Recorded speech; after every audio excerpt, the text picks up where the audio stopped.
ಅವತ್ತು ಮಾರ್ನಿಂಗ್ ನಾನು ಅಕ್ಕ ಪಾವಂಜೆ ಮಹಾಲಿಂಗೇಶ್ವರ ಟೆಂಪಲ್ಗೆ ಹೋಗಿ ಬರೋಣ ಅಂತ ಹೊರಟ್ವಿ.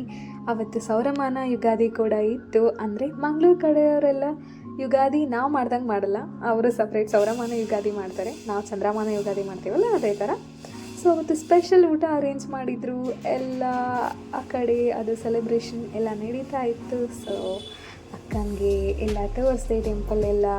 ಅವಳಿಗೆ ಸಖತ್ ಇಷ್ಟ ಆಯಿತು, ಏಕೆಂದರೆ ನಮ್ಮ ಕಡೆಯವ್ರಿಗಿಂತ ಮಂಗಳೂರು ಕಡೆಯವ್ರದ್ದು ಟ್ರೆಡಿಷನ್ಸ್, ಆಮೇಲೆ ಅದು ಟೆಂಪಲ್ ಆರ್ಕಿಟೆಕ್ಚರ್ ಎಲ್ಲ ಚೇಂಜ್ ಆಗ್ತದಲ್ಲ, ಅದೆಲ್ಲ ಅವಳಿಗೆ ತುಂಬ ಇಷ್ಟ ಆಯಿತು. ನಾವು ಮೇಲ್ಗಡೆ ಟೆಂಪಲ್ಗೆ ಹೋಗೋ ಅಷ್ಟರಲ್ಲಿ ಆಲ್ರೆಡಿ ಟೈಮ್ ಆಗಿಬಿಟ್ಟಿತ್ತು, ಆಲ್ಮೋಸ್ಟ್ ಲೈಕ್ 2:15 ಏನೋ ಆಗಿಬಿಟ್ಟಿತ್ತು. ಸೊ ಮೇಲ್ಗಡೆ ಟೆಂಪಲ್ ಕ್ಲೋಸ್ ಆಗಿತ್ತು. ಅದಕ್ಕೆ ಅಲ್ಲಿಂದ ನಂದಿನಿ ರಿವರ್ ವ್ಯೂ ನೋಡ್ಕೊಂತ ಸ್ವಲ್ಪ ಹೊತ್ತು ಅಲ್ಲೇ ಕೂತಿದ್ವಿ. ತುಂಬ ಟಯರ್ಡ್ ಆಗಿಬಿಟ್ಟಿತ್ತು ಕೆಳಗಡೆಯಿಂದ ಮೇಲೆ ಹೋಗೋ ಅಷ್ಟರಲ್ಲಿ. ಆಮೇಲೆ ಒಂದು 15-20 ಮಿನಿಟ್ಸ್ ಕೂತ್ಕೊಂಡು ಅಲ್ಲಿಂದ ಹೊರಟ್ವಿ ಹೋಗೋಣ ಅಂತ.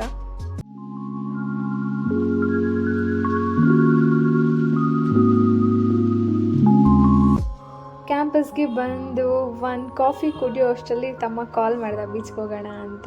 ಅಲ್ಲಿಂದ ಡೈರೆಕ್ಟ್ ಬೀಚ್ಗೆ ಹೋದ್ವಿ, ನಾನು ಅಕ್ಕ ಮತ್ತು ತಮ್ಮ.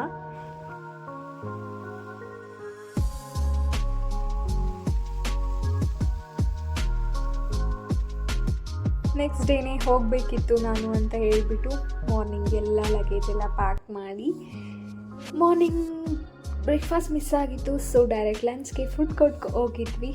ಅಲ್ಲಿಂದ ಬಂದು ಅವ್ರಿಗೆಲ್ಲ ಬಾಯ್ ಹೇಳಿ ನಾನು ಹೊರಟೆ.